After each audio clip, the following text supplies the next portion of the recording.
Welcome back. It is In-Game Live, college football game day, hour number 3 of our 4-hour extravaganza. Moving along here, Scott Wetzel, Joe Madden, until 7 p.m. Eastern time, handing out some winners. Things looking pretty good so far, Joe. Our same-game parlays, both of ours, yours maybe looking a little bit better than mine, but I'll go over mine first here. I got Penn State in mine laying 29.5. It's 21-3 against Purdue. I got the over 51.5 points in the game, which, 24 points. Okay, not too bad. I got later on, fourth quarter, Penn State winning. I got Purdue punting on its first possession. That's what happened. The one I got to sweat out right now is under 21.5 points, Penn State first half. They're leading 21-3. And Purdue has the football. So barring a defensive touchdown with 14 seconds left, I'm going to survive that. So I got seemingly 2 legs of my 5-leg parlay in, and I know yours with Air Force is doing pretty well as well, right? Yeah, we'll keep our fingers crossed for that last 14 seconds, Scott, but it looks like you're going to roll into the half in a nice position in that parlay. And yeah, I took a 3-leg parlay with Air Force. I took Air Force plus the points, the under 22.5 in the first half, and the under 44.5 in the full game. So right now, Air Force is up 14-0, and we're at halftime. So we've hit the first bet of under 22.5 in the first half. As long as Air Force can hold it and we can stay under that full game, we should be in a prime position to cash this one. So that was plus 368, Scott. Would you hedge in my position? Would you start looking at something to offset this one? Oregon State to come back? I just don't trust Oregon State. I thought the wrong team was favored coming into this. Yeah, you think about those things, right? When you put the parlays together, you want to be able to, have one piece that if you get everything else, you can kind of hedge a little bit. You're looking pretty good, Joe. Right? I mean, before the game, you don't want a 21-0 Air Force lead because now you got to start worrying about the over. I mean, this is like almost ideal, like 14-0. You hit the first half under. You got a couple of touchdowns to give. You still got Air Force plus the 2.5. I don't think it's going to get to 45 points. So to me, if I was going to hedge a little bit, it would be, on Oregon State. What are they giving you here with Oregon State right now? Enough at minus 138 or straight up plus 630 on the money line. So the parlay is plus 368. So where would you go if you wanted to? If I was I would take Oregon State on the money line. I will forget about, trying to middle it and all that goofiness, right? Bottom line, you could still middle it because you're getting Air Force plus the 2.5. So I'd put a sprinkle or 2 on Oregon State plus the 630 and forget about that. And now worry about later on, maybe middling the over-under, which is only down to 34.5. And you got it at 44.5.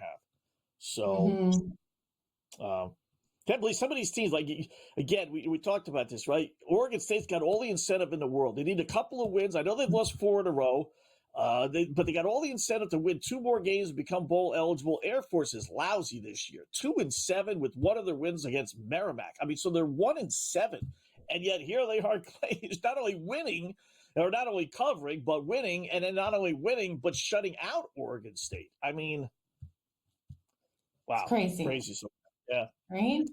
It really is. I don't know what Oregon State is doing out there. They're struggling way too much. $5 bet on Oregon State on the money line is $31.50, 62 for a $10 bet. How much would you put? I want to cover my original bet on that parlay, Scott. I threw $25 on the parlay. So if I put even $5, that covers my original bet if it doesn't hit, right? Yeah, that's what I would do. Yeah. Yeah, because you can lose $5. Who cares about the $5? So now really the hedging begins with, like I said, with the over-under. You got the first half under, obviously. Now you got the Air Force thing covered. Now you can worry a little bit about the under 44.5. And right now, I mean, I wouldn't hedge on that one until maybe Oregon State scores. Then I'll see. Then I'll start worrying about that. But yeah, that's what I would do. Just $5. That's it. Just cover your original bet. That's what's pretty good. Yeah. Boston College, first and goal at the SMU 9-yard line. Nice. With 2 minutes left to go, first half there. We need a nice little touchdown here. When we get a touchdown, then our over 53.5 is looking real, real good. Louisville 21-13, Joe. Final seconds of the first half. So in a game in which they were down 10-0, 20-point plus favorites, it's now back to 18.5 as they have an 8-point lead. And unless something crazy happens, they'll have that lead heading into halftime. Nice turnaround. Right? They woke up like crazy. They were a 7.5-point favorite at one point. So hopefully you guys jumped on them because that line's gone all the way back up to 18.5, Scott, minus 125 to the over there. As Stanford had no business getting up first in that game. It was a head shaker for them to get up in that one. So I'd still lay the 18.5 right around that original number. I still think they cover the original spread, Scott. Yep, I think they do too, when everything is said and done. Because I could see Stanford going into halftime so demoralized, right? They're up 2 scores, 10-0. They're thinking they're pulling off this big upset. And they go into halftime now down 8. Touchdown, Boston College. Beautiful thing. Now down 8 points. It's like, now all those bad Stanford trends, clearly come into play. All right, 10-7, Florida kicked the field goal, leading LSU. They play 2 minutes left to go in the second quarter in that one. They're at the half. Penn State did not score again, 21-3, so we're looking pretty good there. Oh, Scott, that was a long 14 seconds, though, right? Waiting for that to come in. Yeah. You never know what's going to happen.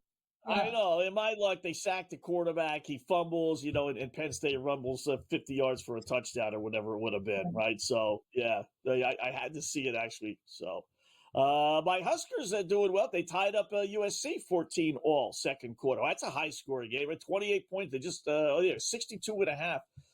Well, you got 9 minutes and change left to go in the second quarter. You're at 28 already.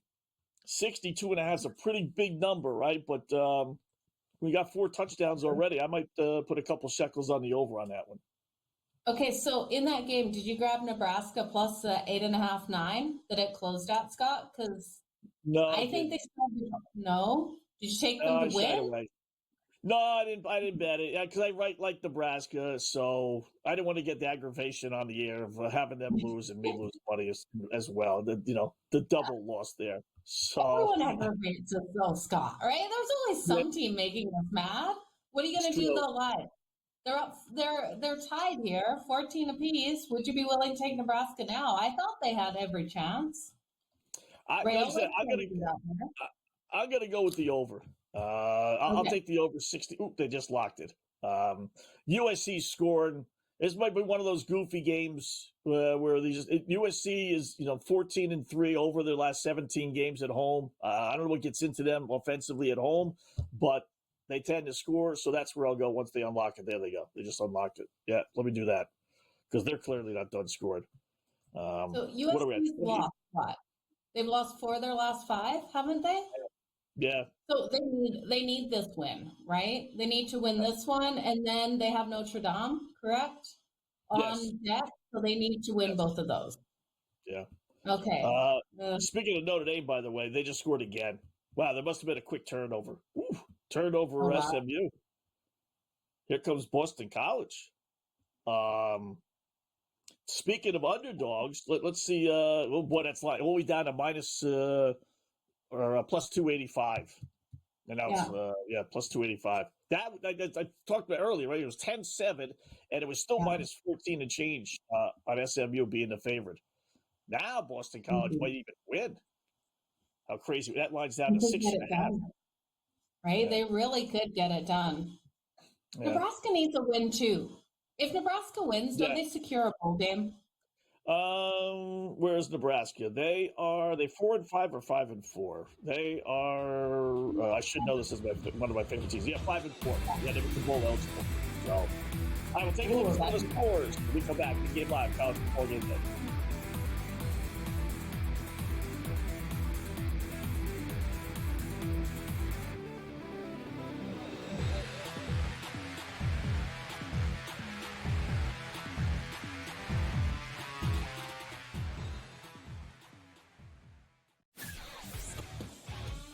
Together, both Davante Adams and Garrett Wilson had huge nights. Aaron Rodgers loves the 2 big targets, and he says if this is going to happen, it's going to be very tough on the defense to decide who they want to go after. Adams and this kid, Wilson, I won't deny what they can do, but nobody else does jack. Pharrell Coast to Coast, only on Sports Grid. We live in a society right now where everybody's a snowflake, everybody's a cupcake, and everybody thinks that nothing is fair. Everything is like, it's not fair. We should have a better chance. We need more. You know what? I'm old enough to remember when you needed to have a perfect goddamn record to win a college football championship. That's the way it was. 11-1, too bad. Sports Rage tonight, only on Sports Grid. Grandma Bear, who owns the football team, probably comes in, gives a little, oh, man, you're such a good little boy out there. Congratulations, the way you coach this football team. I'm never going to fire you. Totally, I missed you pinching your own cheek as I was looking down and did not know we were getting. Oh, Donnie, you got such a good show there with that guy named Ben. Like, that's what your grandma would do to you when you go see her on Thanksgiving or Christmas, The Early Line, only on Sports Grid.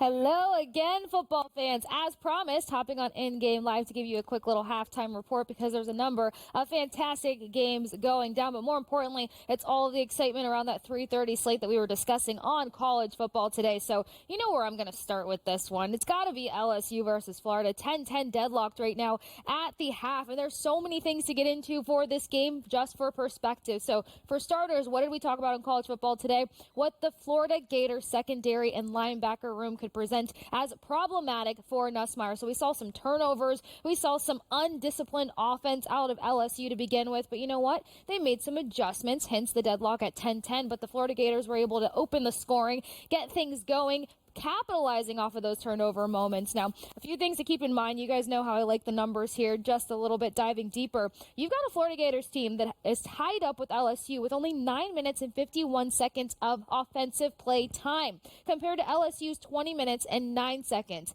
Are you with me on this one? This is where the mistakes really came into play. Offensive yardage, LSU at 213, and then you got the Florida Gators at 152 going on. But penalties have been more problematic in terms of yardage for the Florida Gators as well.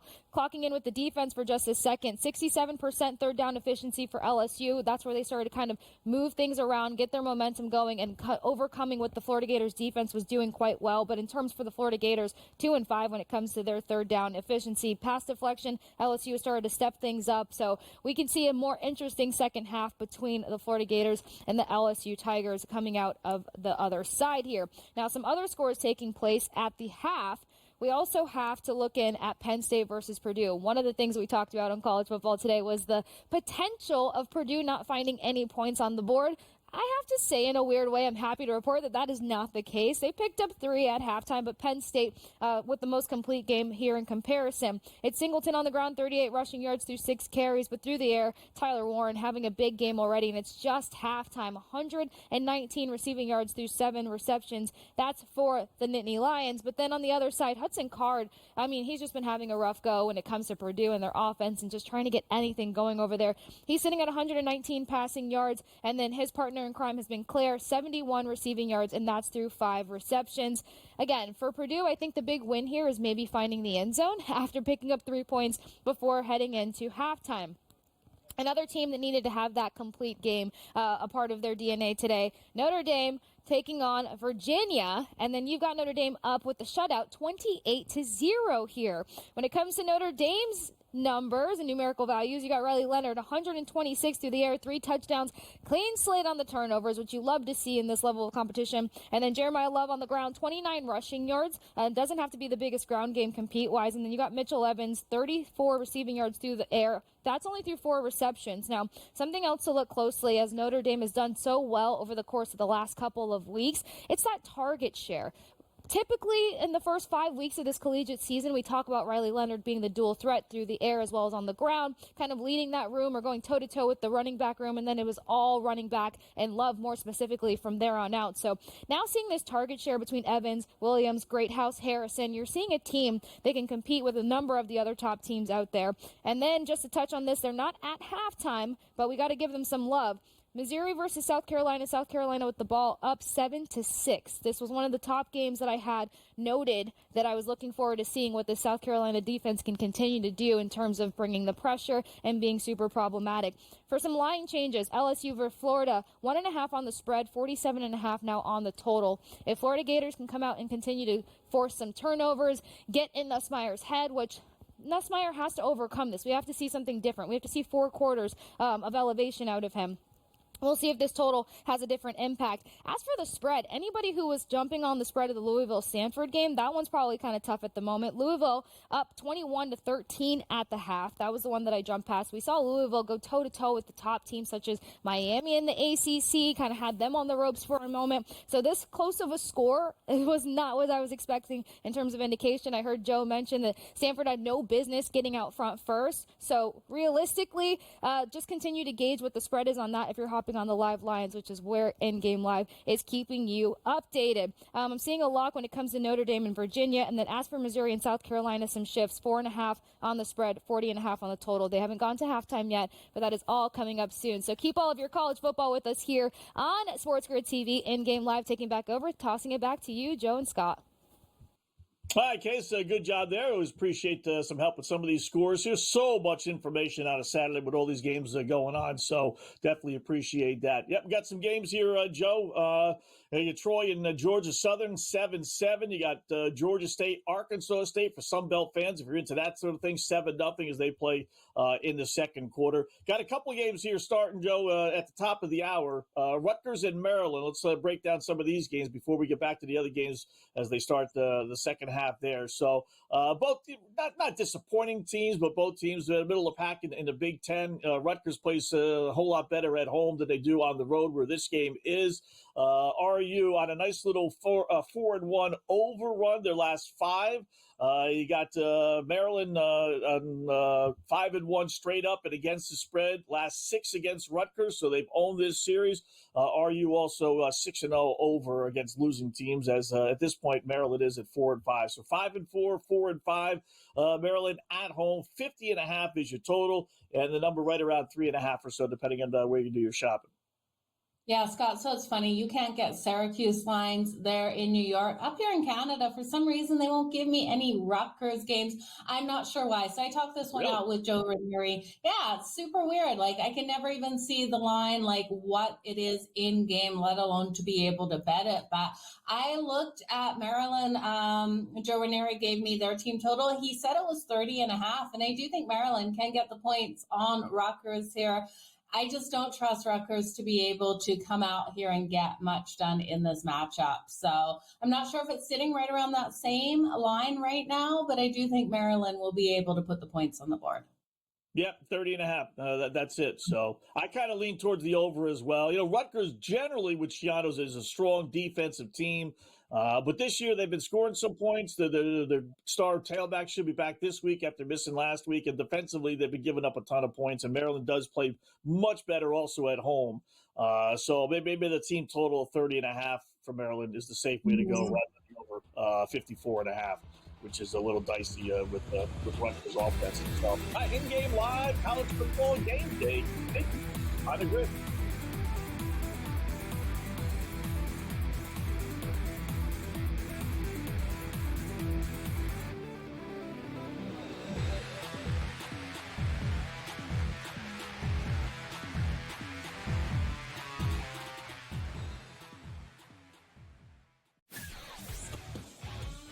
Together, both Davante Adams and Garrett Wilson had huge nights. Aaron Rodgers loves the two big targets, and he says if this is going to happen, going to be very tough on the defense to decide who they want to go after. Adams and this kid Wilson, I won't deny what they can do, but nobody else does jack. Pharrell Coast to Coast, only on Sports Grid. We live in a society right now where everybody's a snowflake, everybody's a cupcake, and everybody thinks that nothing is fair. Everything is like, it's not fair. We should have a better chance. We need more. You know what? I'm old enough to remember when you needed to have a perfect goddamn record to win a college football championship. That's the way it was. 11-1, too bad. Sports Rage tonight, only on Sports Grid. Grandma Bear, who owns the football team, probably comes in, gives a little, oh, man, you're such a good little boy out there. Congratulations, the way you coach this football team. I'm never going to fire you. Told me I missed you pinching your own cheek as I was looking down and did not know we were getting. Oh, Donnie, you got such a good show there with that guy named Ben. Like, that's what your grandma would do to you when you go see her on Thanksgiving or Christmas, The Early Line, only on Sports Grid.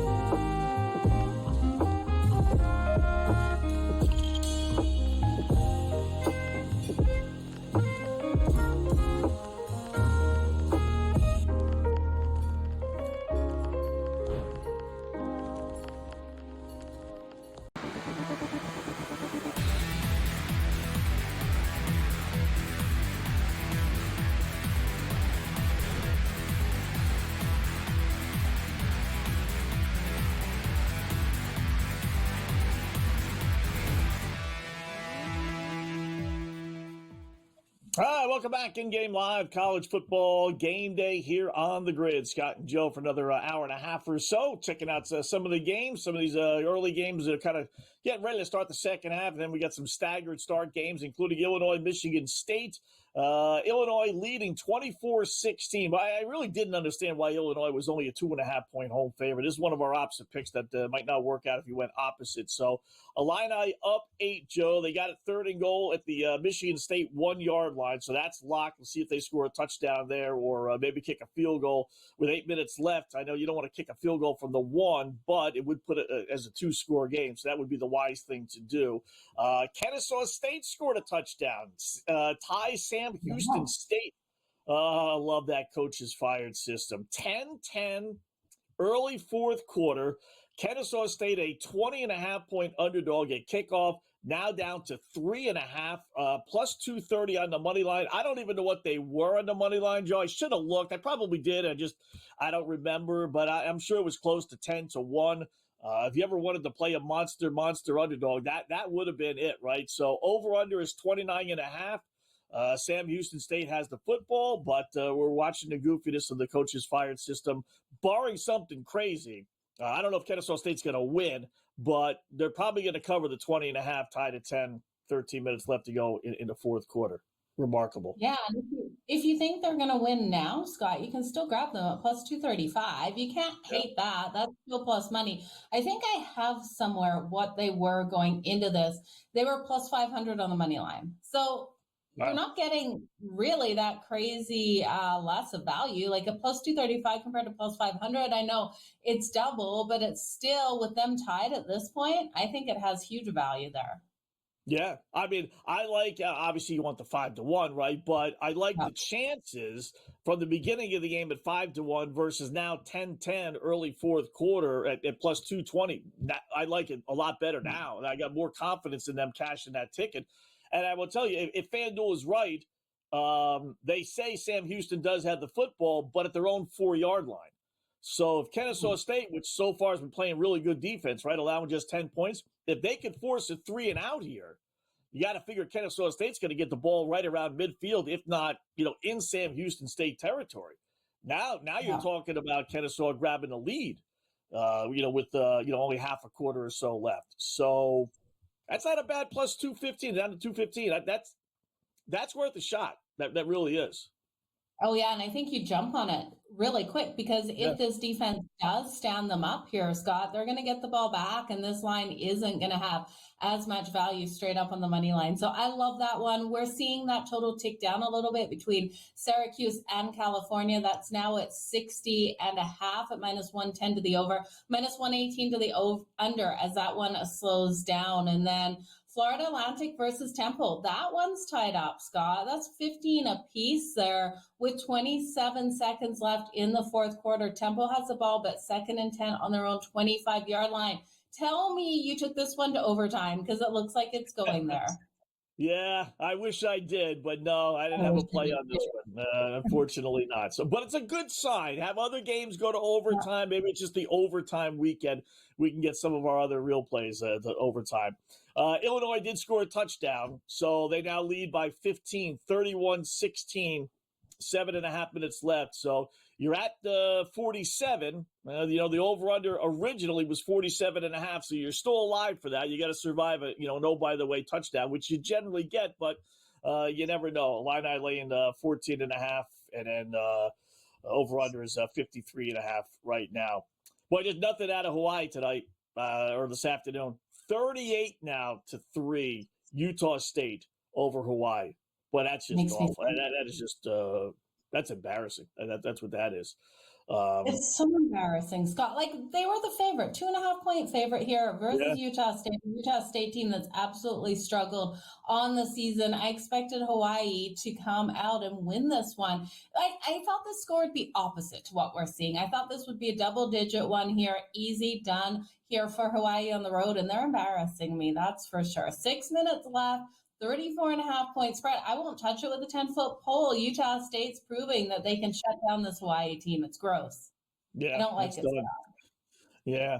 Big flip in the BC SMU game. Boston College picks off SMU. They're driving. Kid throws an interception in the end zone with 24 seconds left. And somehow or another, that was enough time for SMU to go down the field and kick a field goal. So instead of Boston College at worst tying it at 17, they now trail 20-14.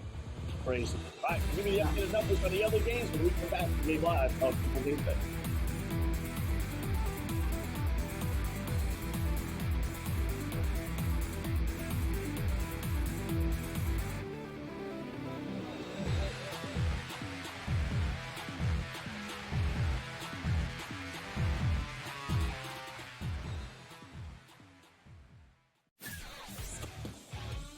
Together, both Davante Adams and Garrett Wilson had huge nights. Aaron Rodgers loves the two big targets, and he says if this is going to happen, it's going to be very tough on the defense to decide who they want to go after. Adams and this kid, Wilson, I won't deny what they can do, but nobody else does jack. Pharrell Coast to Coast, only on Sports Grid. We live in a society right now where everybody's a snowflake, everybody's a cupcake, and everybody thinks that nothing is fair. Everything is like, it's not fair. We should have a better chance. We need more. You know what? I'm old enough to remember when you needed to have a perfect goddamn record to win a college football championship. That's the way it was. 11-1, too bad. Sports Rage tonight, only on Sports Grid. Grandma Bear, who owns the football team, probably comes in, gives a little, oh, man, you're such a good little boy out there. Congratulations, the way you coach this football team. I'm never going to fire you. Told me I missed you pinching your own cheek because I was looking down and did not know we were getting. Oh, Donnie, you got such a good show there with that guy named Ben. Like, that's what your grandma would do to you this here on Thanksgiving or Christmas, The Early Line, only on Sports Grid.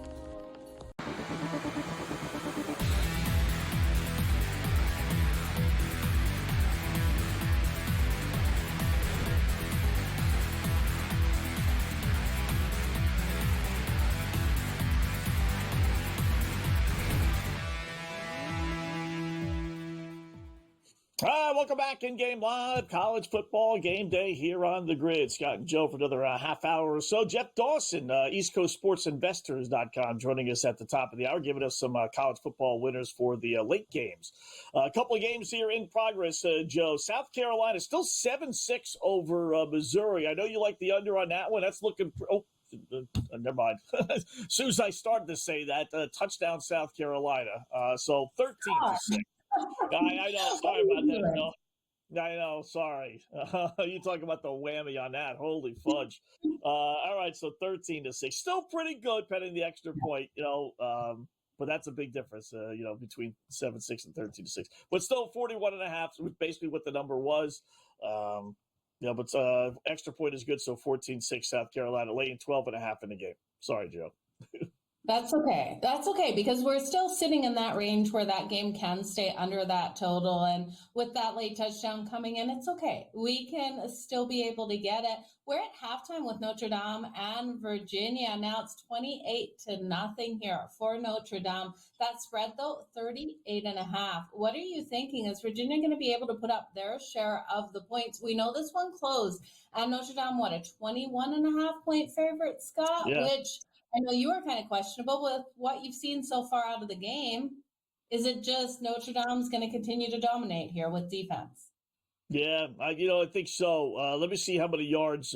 We looked at this earlier, but let me just double check and see. Last time we checked, Virginia had 3 first downs in the game. They have 5 in the first half. Boy, just not doing it. 69 yards passing. They're actually running the ball halfway decently, 84 yards. I don't know if there you go. 3 interceptions from their quarterback.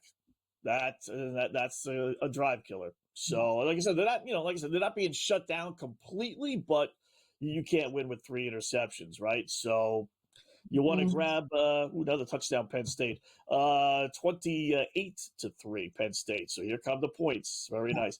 You want to grab Virginia plus 38.5. Boy, they're really giving you, they have no love at all for this Virginia team, right? I mean, it's a 21.5 point favorite. They're up 28-0. I get that, but to give you 10 more points plus 10.5 on top of that, I'm thinking Virginia's going to do something second half. So I would take Virginia plus the 38.5 and the over 49.5. As long as they score a touchdown, you basically guarantee yourself a split. I don't think they're going to get shut out.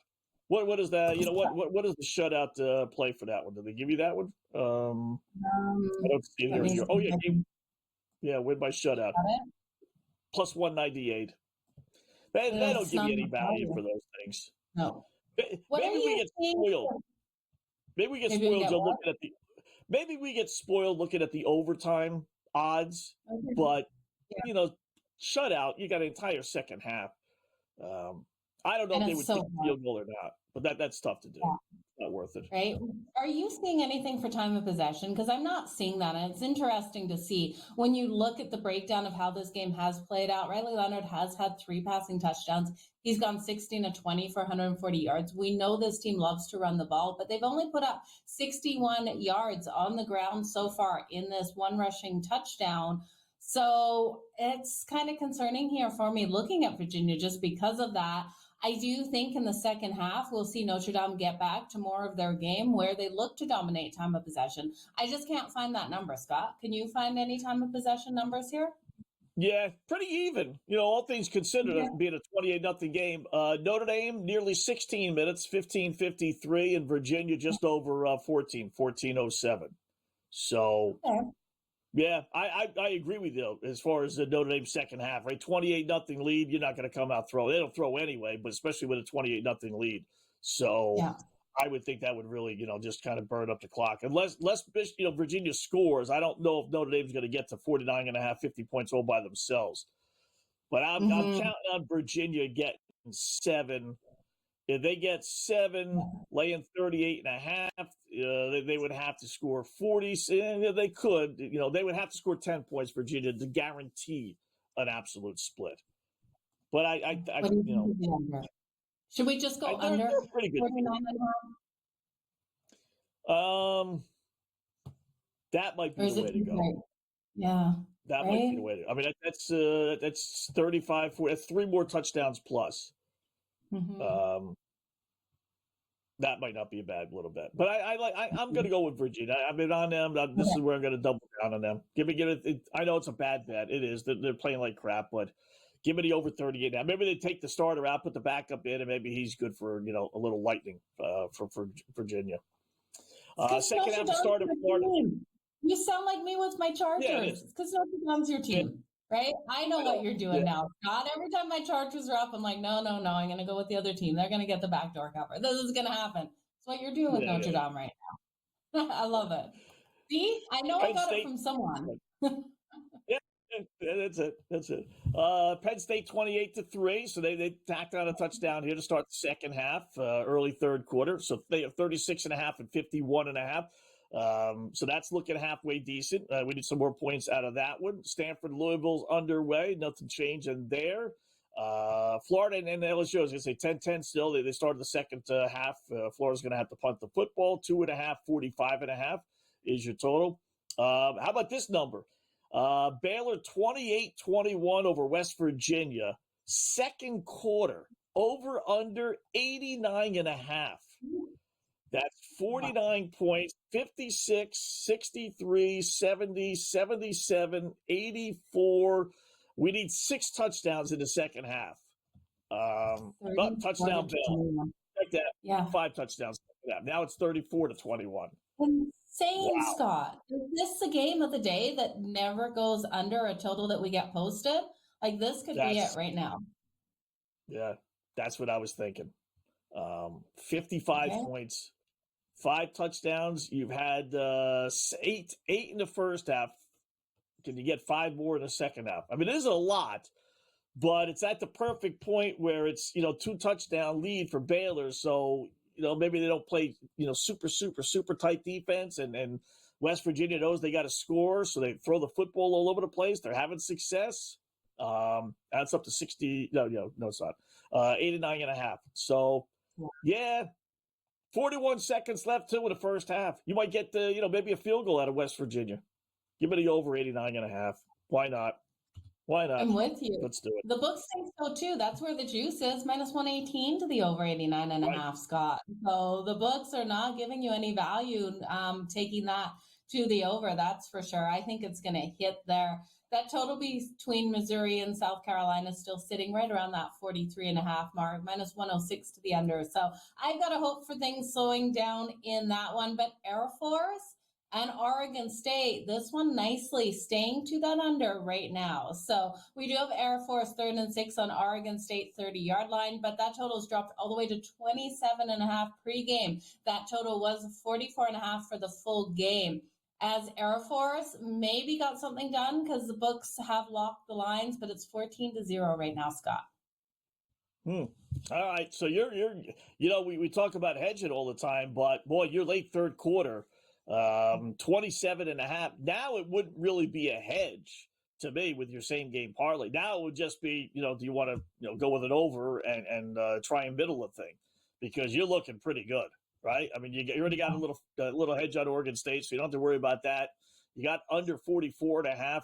I mean, you would need 31 points, so you need 4 touchdowns for this to go over. That's not happening, I wouldn't think. So you take your plus 3.5 to 1 winning ticket. Or do you want to fool around and maybe go over 27.5?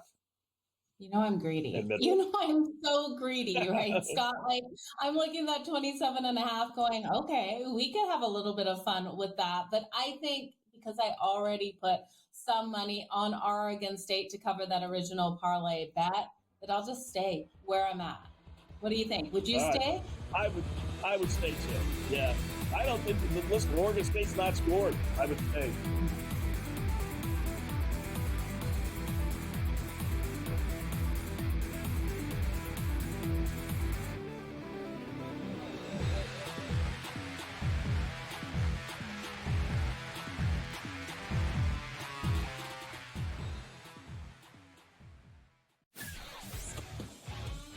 Together, both Davante Adams and Garrett Wilson had huge nights. Aaron Rodgers loves the 2 big targets, and he says if this is going to happen, going to be very tough on the defense to decide who they want to go after. Adams and this kid Wilson, I won't deny what they can do, but nobody else does jack. Pharrell Coast to Coast, only on Sports Grid. We live in a society right now where everybody's a snowflake, everybody's a cupcake, and everybody thinks that nothing is fair. Everything is like, it's not fair. We should have a better chance. We need more. You know what? I'm old enough to remember when you needed to have a perfect goddamn record to win a college football championship. That's the way it was. 11-1, too bad. Sports Rage tonight, only on Sports Grid. Grandma Bear, who owns the football team, probably comes in, gives a little, oh, man, you're such a good little boy out there. Congratulations, the way you coach this football team. I'm never going to fire you. Fortunately, I missed you pinching your own cheek as I was looking down and did not know we were getting. Oh, Donnie, you got such a good show there with that guy named Ben. Like, that's what your grandma would do to you when you go see her on Thanksgiving or Christmas, The Early Line, only on Sports Grid.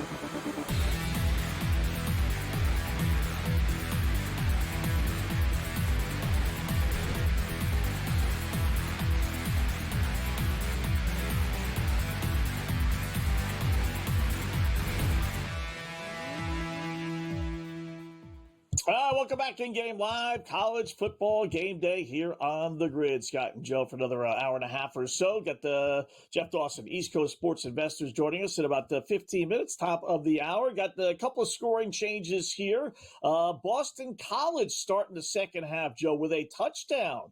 Now leading at number 14, SMU, 21-20, still getting 8.5, still plus 420 on the money line. I think this is a toss-up game. I know they got to kick off here, but I tell you what, you got the lead and you got plus 420 on the money line, over under 66.5. To me, that's worth a shot. It really is. And the under is in peril here with Illinois and Michigan State, the original over-under. We got third and goal. Long story short, Illinois is leading 31-16, 2 minutes left, but they got the ball at the Michigan State 2-yard line. So I'm sitting on the original under of 47.5. We're at 31-16, and now the 2-minute warning or 2-minute timeout, whatever they call it in college. So maybe Illinois just takes a couple of these here and gives the ball back to Michigan State without scoring. Don't know. But back to that BC. I like that BC play. I mean, that's still a monster number they're giving you with the lead, albeit early third quarter. Yeah, are they ever? And I fell for SMU today, and every time I see SMU let leads go like this, I remind myself betting SMU as a favorite has always killed me. Every time that I'm on them when they're a favorite, they crush my wallet for sure, Scott. So I could see Boston College being able to get the win at plus 420 with them already up by 1 point. Why the heck not? Wouldn't you put a little sprinkle on that? I think it's a really solid way to go. Hawaii still showing their struggles. Utah State 45-3 over Hawaii. I think that game is all said and done. But that LSU Florida game, I'm really liking where we're sitting in that one, 10-10 apiece. We've got 8 minutes left in the third. That live total sitting at 43.5. I would still look for that one to stay under that total. It's coming in at minus 135 to the under, Scott. All right. Good news, bad news. Ever since I opened my mouth about this game, sorry, Joe, we've had nothing but scoring. South Carolina scores again. This was 7-6 for the longest time. I say, boy, your under looks pretty good, and now South Carolina scored twice. Now lead at 21-6, still in the second quarter, final seconds. And but the good news is, where was the game here? We may get another touchdown out of West Virginia and Baylor. Remember, I told you Baylor scored, right, to make it 35-21. But I said, hey, 40-plus seconds left. Maybe we get a field goal out of West Virginia. They got a first and goal at the Baylor 1. Now the over-under is up to 91.5. We put it in at 89.5. Would you want to kick the field goal, or would you want them to go for it? Oh, heck yeah, they got to go for it here. They've proven that they can get it, though, right? This is a West Virginia team that has gone back and forth with Baylor here. If I'm West Virginia, I'm going for it.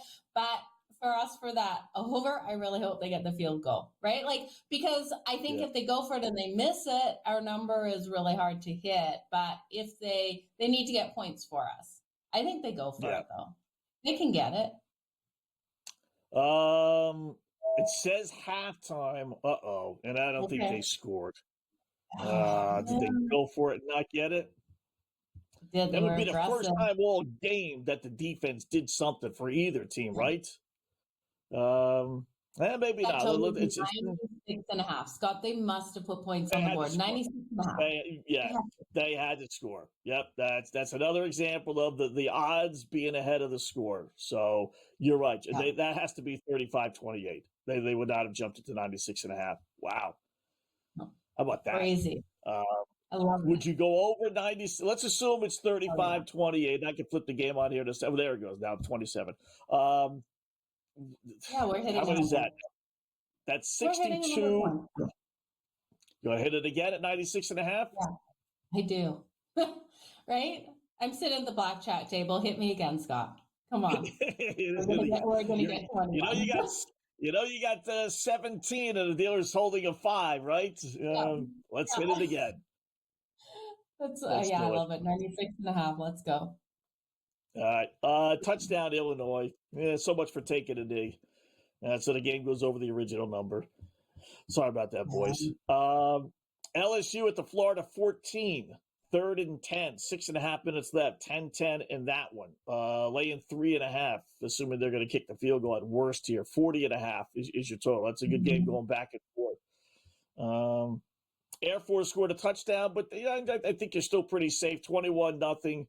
Over under 28.5. If Oregon State scores, then I'd be a little worried. But Air Force, they're just going to run the ball and see. So 38-16 by Illinois. Right? Like, this is such a battle between two teams that love to run the ball that I really can't see it going anywhere close to that original total. And the books have it at 28.5, that total now. So plus 138 to the over. The books don't think this one's going over that. Wow. We've got 12 minutes left. 28.5, Scott, plus 138 to the over. It's only 8 more points, right? Yeah, it's 28.5. Yeah. Oof. Yeah, that's 2 scores, though. Yeah, 2 scores. Right. And Air Force is just, or Oregon State's just a nothing. Wow, to be shut out by Air Force, a 1-win, really, football team. You're trying to become bowl eligible, man. Going to overtime, Sam Houston State and Kennesaw State. Oh, I know, 2 minutes left. All right, it showed overtime before. Now it's saying 2 minutes left. Okay. Would have been beautiful. Yeah.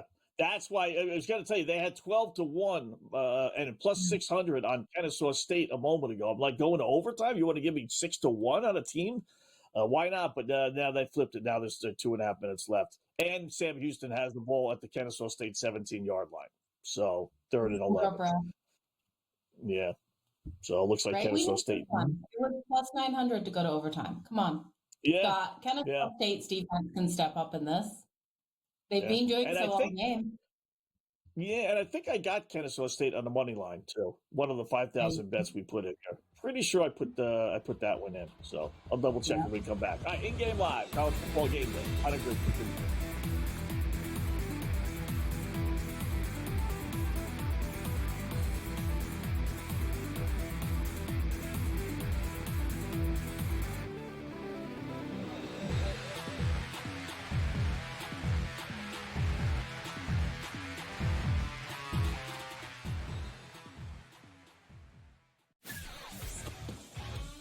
Together, both Devontae Adams and Garrett Wilson had huge nights. Aaron Rodgers loves the two big targets, and he says if this is going to happen, going to be very tough on the defense to decide who they want to go after.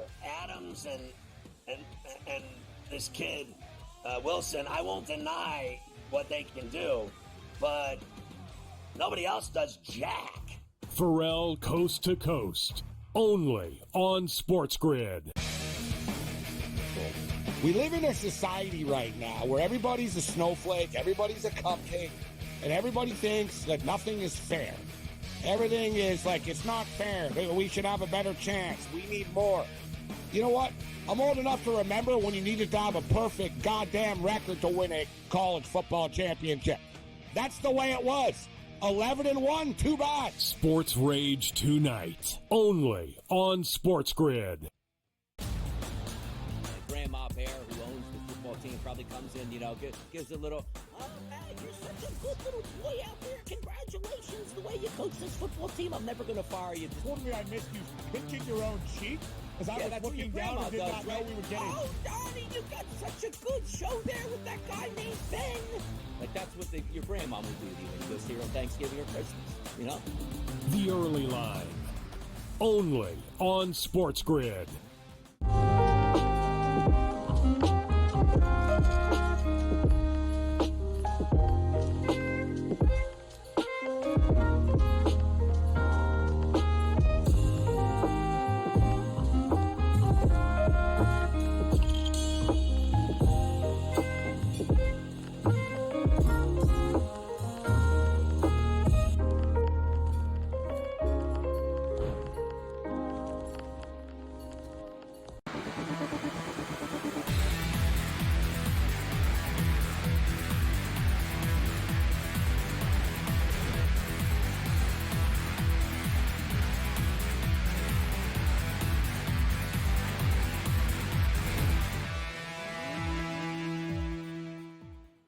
All right, welcome back in Game Live, college football game day on the grid. Scott Wetzel, Joe Ben, closing out hour number 3. Jeff Dawson, East Coast Sports Investors, coming up here in about 5 minutes. We'll get his thoughts on some of the late games, including the biggie, Tennessee and Georgia. Joe, we'll break that down a little bit before we bring Jeff on.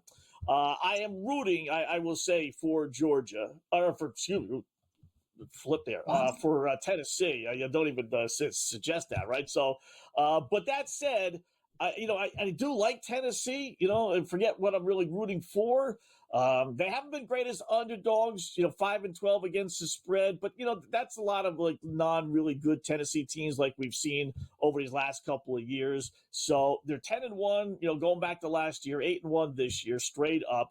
I gave you the numbers before about underdogs, and they're a road underdog. So they're in the prime spot in the SEC, 17-4-1 against the spread, pending the outcome of the games this afternoon, an SEC game. So that's in their favor. Georgia, here's the one that kind of jumps off the page. It's not as good as I thought it would be. I threw this out at Chairpan last night. After a loss, and listen, Georgia doesn't lose very often with Kirby Smart, right? But after a loss, while they are 12-3 straight up, they're only 9-6 against the spread, and only 7-5 as a favorite. So I would have thought that number would have been a lot higher, just because they figure, all right, they lose, they're going to come out flying. They're all upset about losing, and they're just going to beat the snot out of an opposing team, whoever they face, right? It's not really the case with Georgia. So it's not awful. I mean, obviously it's 7-5. But it's not like they, use that the next week as a source of motivation. That's a big number. They've covered 5 straight against Tennessee, but I tend to throw those things out the window when I know I got a better version of a club now that I've had in recent time with Tennessee. So I'll take the touchdown plus. Give me Tennessee plus the points against Georgia. I think that's the way you got to play this game, Scott. I love we're on the same page with this one. I'm grabbing Tennessee plus all of those points. In a game, I think Georgia wins 20-17. So lower scoring battle out here on the field. I just look at Georgia. They haven't lost back-to-backs in the regular season since 2016. And I don't think they lose this one. I think Tennessee, though, with the points is the way you have to go, because this defense is playing so nice and strong out there. They should be able to stop the run game here of Georgia and keep within this number. And I just don't trust in Carson Beck. We know Carson Beck is turning that ball over, but we also know it's because his offensive line isn't holding it they aren't giving him the time in the pocket, but his wide receivers have been struggling to create separation. And I look at this Tennessee defense, they're going to really struggle in this one to create separation in this game. So I think Georgia will struggle in this. I think at some point Tennessee is going to be up in this game. I almost want to look at maybe Tennessee in the first half straight up on the money line, Scott, to win that first half or that first quarter. Is there a point in this game where you think we should look at Tennessee? Because I want some plus money on Tennessee at some point. Yeah. Hey, listen, I would take them now, plus 250. So, it's a halfway decent price. If you end up cashing that ticket, even if it does go even higher, it's not the worst thing in the world to be cashing a plus 250 ticket. And like I said, with those numbers for Georgia, that tells me that they're not going to come out flying tonight, like they would normally be doing if a lot of teams, if they lose a game, especially if they were upset, like they were last week against Ole Miss, you come out flying, but that's not really been their MO. So, I'll take Tennessee plus the 250 right now, and hopefully they cash that ticket. Line is down to 8.5. It's hovered around that 9.5, 8.5, 9.5. And Tennessee announced that their quarterback, is going to play. There's their star quarterback, or their starter anyway. I don't know how much of a star he is, but still. So I think at this point to Tennessee, I think this is a reputation line.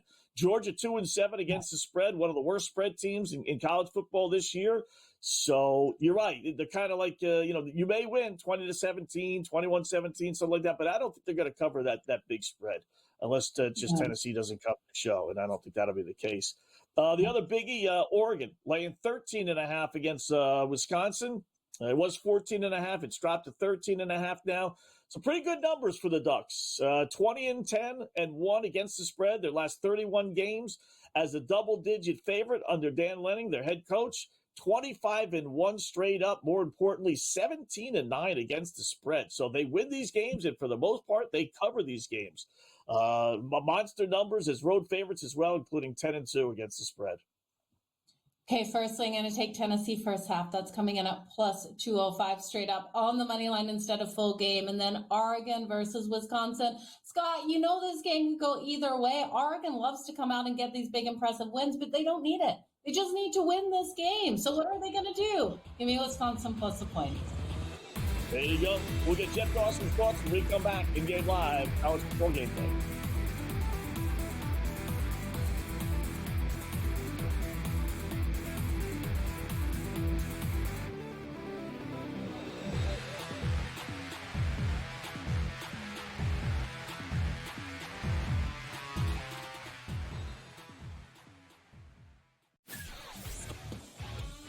Together, both Davante Adams and Garrett Wilson had huge nights. Aaron Rodgers loves the two big targets, and he says if this is going to happen, going to be very tough on the defense to decide who they want to go after.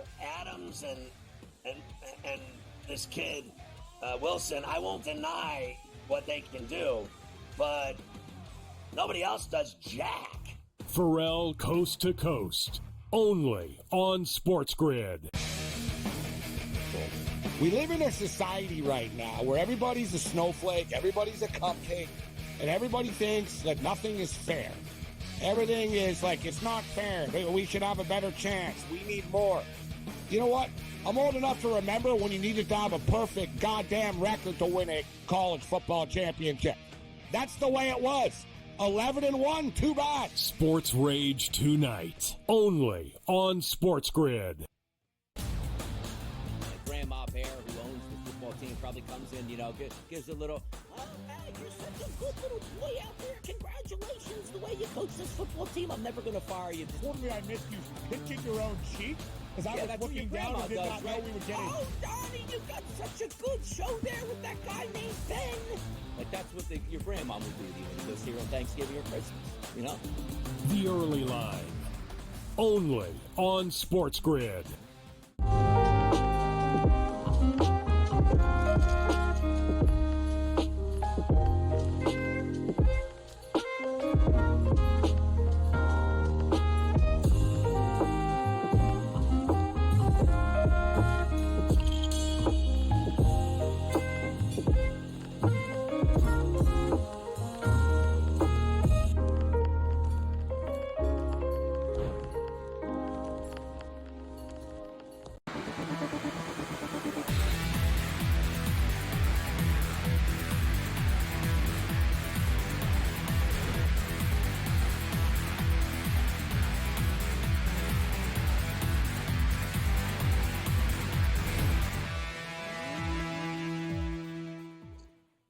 And welcome back. It is In-Game Live College Football Game Day here on the Grid. Scott Wetzel and Joe Madden for another hour as we continue to watch the college football scene. Couple of updates here real quickly, just because we've been following this game, so I have to throw it out there. Sam Houston State did score a touchdown. They lead now Kennesaw State 17-10. Who cares about that? You're saying, I get it, but it's the coach's fired system. It's one of our great system plays. Kennesaw State's got to cover. They were getting almost 20, depending on where you did your shopping, over 20.5. The line jumped up to maybe 18, but they got the ball final minute at the Sam Houston State 13-yard line. Oh, the drama of Sam Houston State and Kennesaw State. Who needs Tennessee and Georgia when you have that game? So with that, our good buddy Jeff Dawson, EastCoastSportsInvestors.com, joined us to give us a couple of winners. What's going on, Jeff? How are you tonight? I'm doing well. My picks, I got the purple on. I have the LSU team total over 30.5, and I knew early I was in trouble. First drive, 4th and 1 from the 49. They get stopped, miss a field goal. They did score a touchdown late before the half, kicked a field goal. And then again, a drive in to start the second half, settle for 3. So I don't think the purple's working. So hopefully the nightcap's better. Okay, what else are you sweating out there on the slate right now? We have Notre Dame up big over Virginia. They're up 35-0. They were a 21.5-point favorite. That line's now up 44.5. We have Baylor and West Virginia going back and forth up and down the field. They're at halftime. Live total of 97.5. I doubled down. I took them over 96.5 when we got it. Anything out there that you're sweating? We're getting ready for the nightcap. It was nice to be backstage and hear you guys talk. I think some common sense. That's all I've heard all week is Georgia and under, Georgia and under, Georgia and under. And it does make sense. The playoffs start today for Georgia. They're already outside looking in at 13. They got 2 losses, a loss to Nico and the Vols. They're officially done. But I like where your guys' eyes are here. That line's been bouncing back and forth. Nico's going to give it a shot. The Circa's got a flat 8 here, and usually when Jeffrey Benson and the Circa are spot on, I wouldn't be shocked to Georgia win. My numbers say 27-20 right now, Georgia on that one. That's a strange line, right? I mean, is that a respect line because it's Georgia and it's Tennessee? No offense to Tennessee, because Georgia hasn't covered. You know, they are 7-2, but you know, for them that's a disappointment, Jeff. And they're only 2-7, one of the worst spread teams in college football. I think most people thought that line would be 5.5, 4.5, 5.5, but it's it's over a touchdown. Is that surprising to you? It's almost like Vegas is betting on the come here because we've seen what Georgia has done when they're in must-win situations, or let's just say playoff situations, the Final Four and the championship game, SEC final games. That's what they have today. And they don't want to get burned by big bags are coming in on Georgia late, even with Nico, who was questionable all week. Oh, they're protecting themselves. It's between the hedges. It's a night game here. Tennessee defense has been great all year. It's been their offense. And Georgia struggling to replace Ladd McConkey, struggling to replace Bowers. And Carson Beck has really, really regressed, and he's turned the ball over a lot in some key situations. So I would think the perfect storm for Georgia to win and cover today, but that Tennessee defense is no joke. With how the Tennessee defense should come out in this game, are you looking towards the under in this one? That total of 46.5, or could we see that blown by the Tennessee defense getting a pick 6 on Carson Beck? The opening number was 49.5 for a reason, and I really trust and respect that. And with everyone, it seems to be on the under. It has dropped to 46.5. And again, Jeffrey Benson at the Circa has it at a 47. So if I got a 46.5, believe it or not, I would sneak the over here. I think both teams will be able to move the ball. It's just a matter of the red zone attempts. Do they turn those field goals into touchdowns? The other biggie, well, there's a couple biggies actually, but let's go to Oregon, laying 13.5 at Wisconsin. My spidey senses are up here. I don't know, as you guys said, and I agreed before the break, Oregon, number 1, already in the Big Ten championship. This is Camp Randall at 7:30 at night, and that line is only 13.5. I did play Wisconsin plus 7.5 in the first half, and I did sprinkle some beer and pizza money on them plus 355 on the money line in the first half. They're going to obviously have to control the ball. They're going to have to win the turnover battle, and they're going to have to score some points. I'm expecting a low-scoring game, especially in the first half, and I think the crowd, the jump going, I think you could see that the Badgers are a live dog here, guys. Okay, so if you're looking at them live dog, you're looking at them first half. Jeff, are you playing jump around in your house while those games going on, especially if they catch that first half for you? Come on, you got to join the party there. Joe, I will put out a video jump around if we catch that money line first half. How's that? Love it. I can't wait to see it. Yeah. How about this one, Jeff? Joe and I were talking about this. This honestly, and no joking, might be the first time in the history of college football betting that a team is undefeated at this point in the season, 9-0, ranked in the top 10, playing at home, hosting a team that's really 2-6 because one of their wins came against the Division 5 team. A 2-6, we'll just say Kansas team, and they're only a 2.5-point home favorite, and that's lower. It was 3.5 earlier in the week, and it's down to 2.5. I mean, what am I missing about this BYU team that people just don't want to bet them? I had them, Oklahoma State, I think 3 or 4 Fridays ago on the money line and plus like 9.5. BYU scored on the last play of the game. What did they do last week? They scored on the last play of the game against Utah. Someone brought this up to my attention this week, and it was the greatest comparison.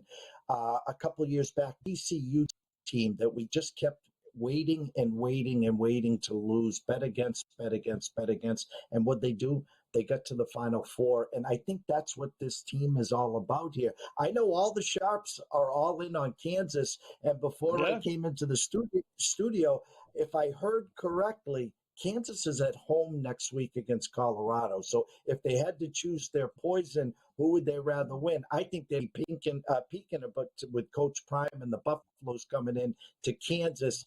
I was on Kansas early this week. I backed off. I'm not getting in front of this train. Expect a bloodbath here, and BYU probably to win by 1 and not cover. Okay, I can get behind that. What about New Mexico State and Texas A&M? This has a total of 53.5, a spread of 38.5, with Texas A&M being the favorite. What are you thinking here? Would you look at a lower scoring game? Can New Mexico State put any points on the board to push us over, Jeff? I think their team total, Joe, is 7.5, juiced to the under. I'd be shocked if they scored more than 7. I tried to get into the Texas A&M team total side, 47 to 48, somewhere in that ballpark. Even their first half team total is 27 or 27 and a half. So if I wanted to get into this game, I think New Mexico State can't stop a nosebleed. I think Texas A&M can get over that team total of 27 or 27 and a half in the first half, and that's how I would play that game. Yeah. Only got about 30 seconds. How about Boise State, which I think is a halfway decent San Jose State team? 10 seconds. We're out early this week. That's right. Jeff, no problem. Go to EastCoastSportsInvestors.com for this pick on that game and all the others. Thanks, Jeff. Thank you.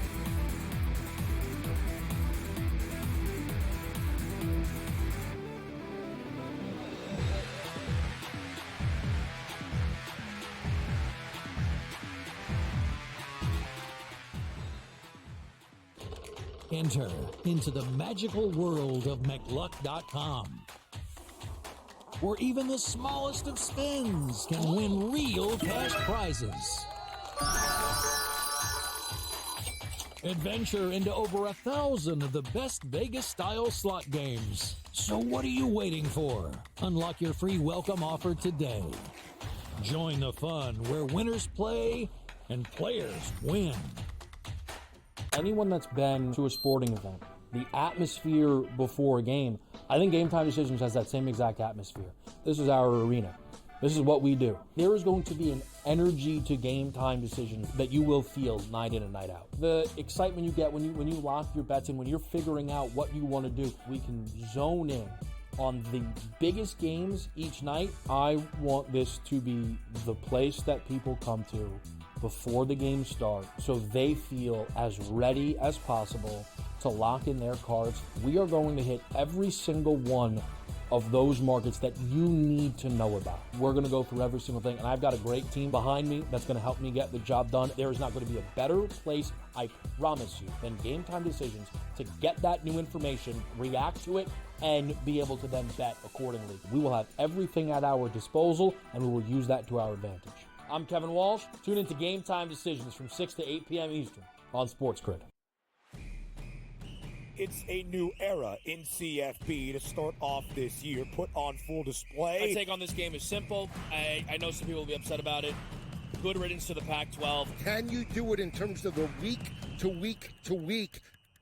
I don't see a pathway for this team to miss the college football playoffs. We want to make sure you have those best bets in the entirety of our betting cards. That was Lincoln! But he had that Only on Sports Grid. The sharpest football contest show in the land, the Las Vegas Football Contest Show, focuses on Circus Sports Million, Circus Survivor, and the Westgate Super Contest, handicapping the games and releasing our contest picks every week of the season.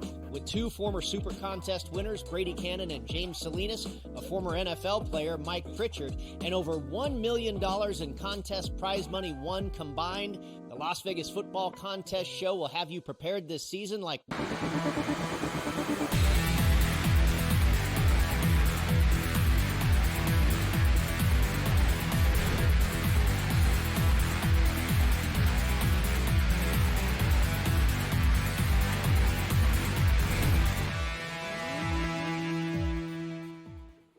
All right, welcome back in Game Live, college football game day here on the Grid. Scott and Joe till 7 p.m. Eastern time. Thanks again, Jeff Dawson. Check out all his picks, EastCoastSportsInvestors.com, EastCoastSportsInvestors.com. All right, so a couple of updates here. Our favorite little game of the day, Kennesaw State down 17-10 as Sam Houston State, first place team, goes down the field, scores with less than a minute or right about a minute left. Kennesaw State, the Owls, the one-win Owls, coaches fired system, goes down the field, scores a touchdown, and they're going to overtime tied at 17. Wow, that is crazy. That you're talking about a 9-1 underdog, right, Joe, on the money line, 18.5, 20.5, depending on, when you got it, underdog as far as the line is concerned. And that's one of those, another example of don't follow line movements, that they were 16.5 last night when I did my opposite picks, bumped up to 18, saw it go to as high as 20.5, and here they are going to overtime against a one-win football team. So, I don't know how the head coach feels about all this stuff, but his kids are really kind of rallying around the cause and winning one for the Gipper, if you will. And that's what the coach's fired system's all about. Yeah, and if you jumped on that overtime bet, Scott, that was plus a 900 for anyone who did tail in that one. And then we got LSU and Florida. LSU turned that ball over. Florida got it back. So we're looking here at a 13-13 game. It does look like LSU has the ball, though. So I wonder if they gave it back to them. But they're playing a heck of a game out there. This was plus 1,000 to go to overtime. We're in the third quarter, so we got a heck of a long way to go in this. But this one has the opportunity as well. So some great games out there. Hawaii did get a touchdown on the board, but it doesn't matter. Utah State has 52 points on them, Scott. 52-10 game? What happened to Hawaii today? Wow. I don't know. Didn't see that one coming. Didn't see that one coming at all. Crazy. So Nebraska's taking a lead over USC on the road, 17-14. How about that? Huskers can become bowl eligible with the win there, 51.5. Not really helping Notre Dame's cause because they do play USC, but I think at this point, if Notre Dame wins out, they're going to get in. So maybe that's not really that big of a concern. Penn State scored again.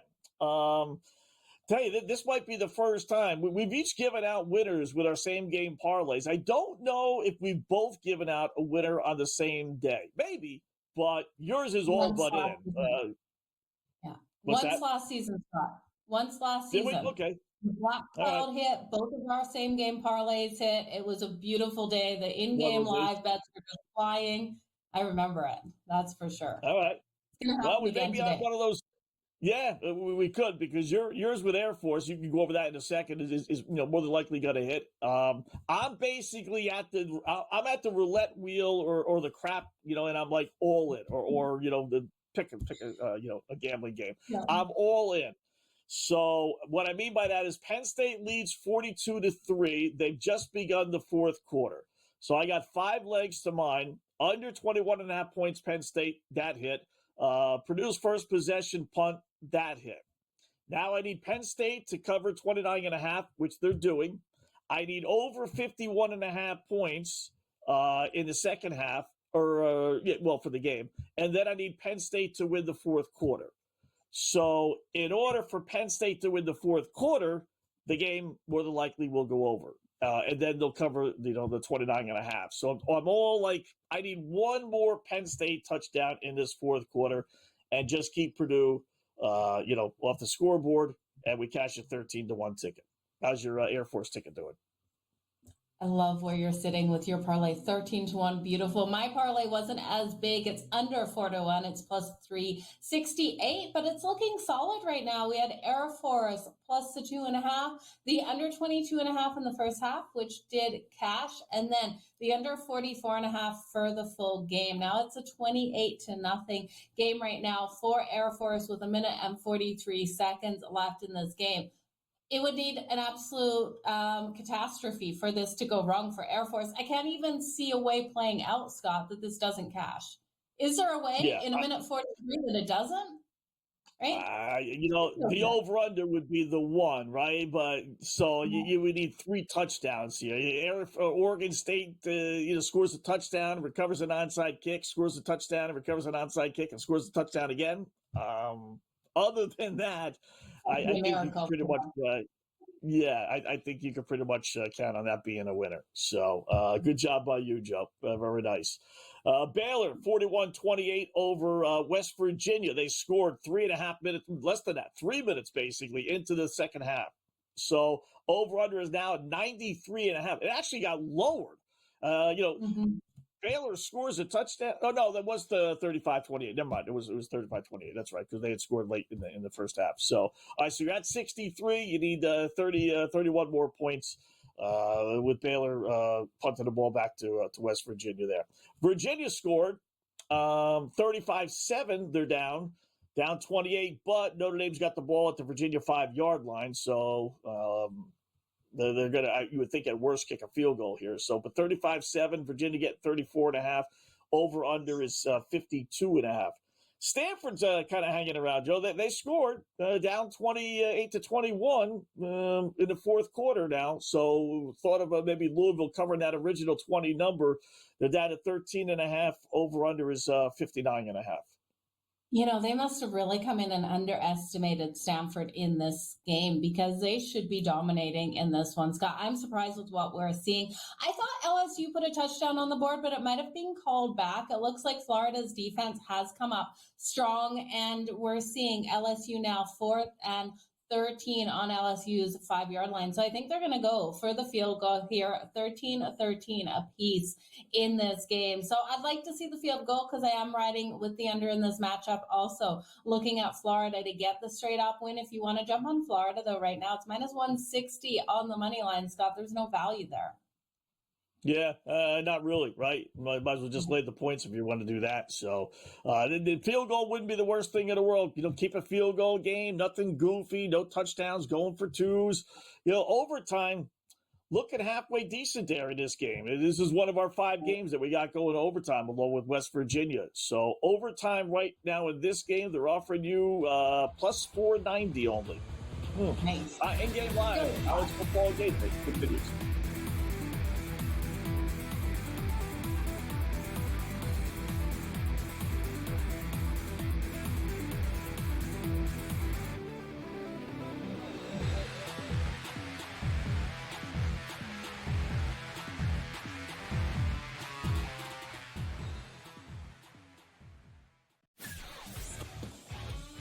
Together, both Davante Adams and Garrett Wilson had huge nights. Aaron Rodgers loves the 2 big targets, and he says if this is going to happen, it's going to be very tough on the defense to decide who they want to go after. Adams and this kid, Wilson, I won't deny what they can do, but nobody else does jack. Pharrell Coast to Coast, only on Sports Grid. We live in a society right now where everybody's a snowflake, everybody's a cupcake, and everybody thinks that nothing is fair. Everything is like, it's not fair. We should have a better chance. We need more. You know what? I'm old enough to remember when you needed to have a perfect goddamn record to win a college football championship. That's the way it was. 11-1, too bad. Sports Rage tonight, only on Sports Grid. Grandma Bear, who owns the football team, probably comes in, gives a little, oh, man, you're such a good little boy out there. Congratulations, the way you coach this football team. I'm never going to fire you. Told me I missed you pinching your own cheek? Because I was looking down and did not know we were getting... Oh, Donnie, you got such a good show there with that guy named Ben. Like, that's what your grandma would do to you when you go see her on Thanksgiving or Christmas, The Early Line, only on Sports Grid.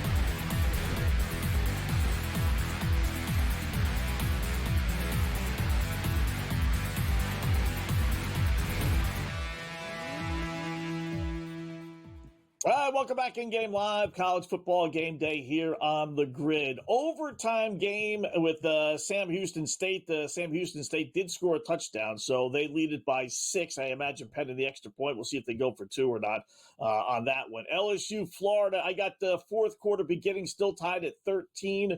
LSU getting 2.5. It must be the first time an LSU Florida game is going to take backseat to Kennesaw State and Sam Houston State. But we got the 2.5 and 40.5. USC scored a touchdown. Now lead Nebraska 21-17. So back and forth that goes. They're midway through the third quarter. Over under 55.5. I think we grabbed the over earlier. Penn State's got the ball, and they got fourth down, though. All right, 42-3, Penn State leading Purdue. 12 minutes left to go. We need one more Penn State touchdown here. It's going to be tough. Unless something, maybe Purdue can fumble the punt or something goofy like that.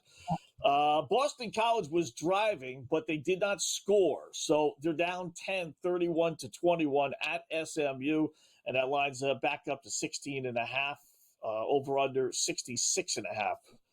Something tells me the scoring's not done there. Louisville scored, Joe, up 14 now against Stanford. For those looking to cover that original number, 10 minutes or so left to go, up to 14.5 and 63.5. And Notre Dame did not score. I don't know if they went for it or turned the ball over, but it's 35-7 still. Notre Dame leading 13.5 minutes left. So if you got Virginia plus the original 22, 23, 21, whatever you may have gotten, you got a shot here, down 28. You need one more touchdown. Yeah, you're still hanging around in that game. So we'll see what they're able to do in that one. Things have slowed down a little bit, Scott, in the South Carolina-Missouri game. That live total 45.5 is -120 to the under as we see these teams in that third quarter. 21-6 right now for South Carolina. So they are covering that original line. They were laying 11.5. Going into this game. It's now 17.5, and that total was, I believe it was 42.5 to the under, Scott, is where I went with that one. So I'm holding my breath a little bit. I don't need the scoring. Maybe just field goals for the rest of this game would be a good thing. And it looks like Florida has put the touchdown on the board. Jackson with a 1-yard rushing touchdown for Florida on LSU. So we got a 19-13 game. Scott, we're seeing a live spread of 6.5 right now on FanDuel. All right, let's see if they make this extra point. I hope they do. I would have preferred a field goal on that drive, but we'll take the touchdown here as long as they kick the extra point, and then so our overtime possibility is still halfway decent there. So good job by Florida. Yeah, another underdog in the SEC. Coming through at least so far. This would be the third loss for LSU. Boy, there was a point where they were really rolling, but right now not the case. Let's see, what else do we got here? Notre Dame's got the ball back. Virginia didn't score. West Virginia's driving in our crazy game of the day, although it slowed down a little bit. Still 35-28, which was the halftime score. They dropped the over/under down to 90.5, but they got the ball at the Baylor 38-yard line, albeit third and long. So 63 points. You need 4 more touchdowns. That's certainly a possibility, and no problem with that. Yeah. And no score Rutgers, Maryland yet. I know you can't bet that one, but midway through the first, I thought that was going to be a little bit of a higher scoring game, although they got it locked now, but no score between those two teams. So I need Maryland to step it up, though, right? I wanted them to get over. I thought they could get over the 30.5. So I need them to step up. Old Dominion's winning at home still, Scott. They're up 24-21 over James Madison. What do you think of that game? Yeah, James Madison 21-5 over the last 3 seasons here, but the line was only 2.5. I know you liked ODU. The look at who they played and who they've lost to. They've done well in conference. That's really where you kind of, if you see a team that's 3-6, we'll say, facing a team that's 6-3, and the line is close to pick them, and you're like, what gives, right? More times than not, the team that's 6-3 has played a bunch of cupcakes out of conference, and that's how they got the 3 extra wins. In conference, they'll be 3-3, and the team that's 3-6 will play a bunch of top 25 teams, which is why they have those 3 losses. But in reality, they're also 3-3 in conference. So the teams are a lot closer than what the records really indicate a lot of times. That might be the case here with ODU and James Madison. Yeah, the live total 63.5, Scott. These teams are trading back. Could this be another overtime game that pushes over that 63.5? This one to go to overtime, plus 550?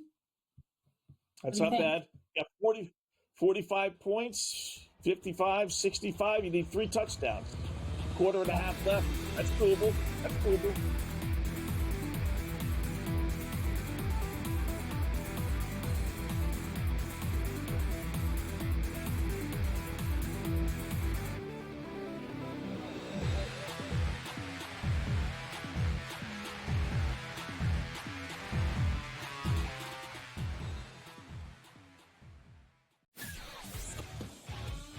Together, both Davante Adams and Garrett Wilson had huge nights. Aaron Rodgers loves the 2 big targets, and he says if this is going to happen, it's going to be very tough on the defense to decide who they want to go after. Adams and this kid, Wilson, I won't deny what they can do, but nobody else does jack. Pharrell Coast to Coast, only on Sports Grid. We live in a society right now where everybody's a snowflake, everybody's a cupcake, and everybody thinks that nothing is fair. Everything is like, it's not fair. We should have a better chance. We need more. You know what? I'm old enough to remember when you needed to have a perfect goddamn record to win a college football championship. That's the way it was. 11-1, too bad. Sports Rage tonight, only on Sports Grid. Grandma Bear, who owns the football team, probably comes in, gives a little, oh, man, you're such a good little boy out there. Congratulations, the way you coach this football team. I'm never going to fire you. Told me I missed you pinching your own cheek because I was looking down and did not know we were getting. Oh, Donnie, you got such a good show there with that guy named Ben.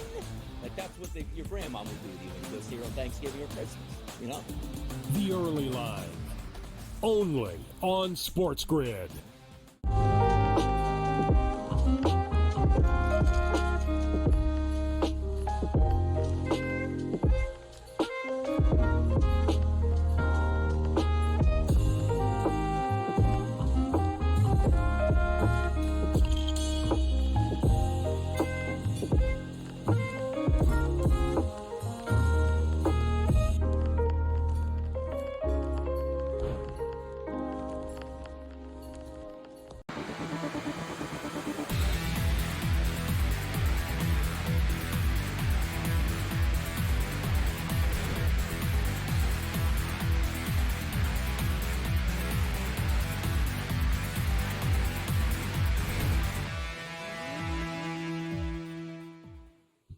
All right, welcome back. In-game live college football game day here on the grid. Scott Wetzel and Joe Madden. Joe, just looking over all my bets that I put in, during the show. It's about 30 of them or so. you forget what you put in. You got to remember what you're trying to root for, because then you put in bets that you're hedging, or you're trying to get the middle. It's like, what am I supposed to be rooting for? It's just, eventually you just say, I don't know. Just you know what? Give me the results of the game, and I'll find out later on tonight. I'll check right before the 7 o'clock games start.